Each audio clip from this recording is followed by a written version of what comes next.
મહેસાણાના બહુચરાજી વિરમગામ હાઈવે પર traffic jam સર્જાયો છે। છેલ્લા 1 કલાકથી વધુ સમયથી આ લાંબો ટ્રાફિક જામ સર્જાયો। નોકરી ધંધાર્થે જતા અનેક વાહન ચાલકો આ લાંબા ટ્રાફિક જામમાં ફસાયા। માર્ગ મકાન વિભાગના અણઘડ વહીવટને કારણે આ ટ્રાફિક પોલીસ ન હોવાથી સ્થાનિકો ટ્રાફિક પૂર્વવત કરવાની જે કામગીરી હતી તેમાં જોતરાયા હતા। તો છેલ્લા 1 કલાકથી વધુનો સમય અને 1 કલાકથી વધુના સમયમાં આ પ્રકારે લાંબો ટ્રાફિક જામ। વધુ માહિતી સાથે સંવાદદાતા હારૂન પણ ફોન લાઈનથી જોડાઈ ચૂક્યા છે। હારૂન, બહુચરાજી વિરમગામ હાઈવે પર ટ્રાફિક જામ, લોકો પરેશાન થઈ રહ્યા છે। કેટલા લોકોને અસર આ ટ્રાફિક જામને કારણે?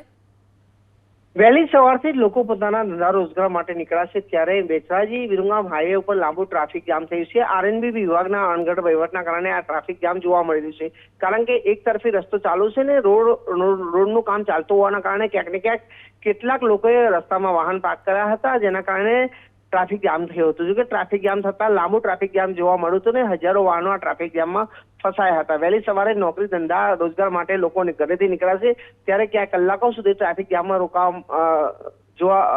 લોકો ફસાયા હતા।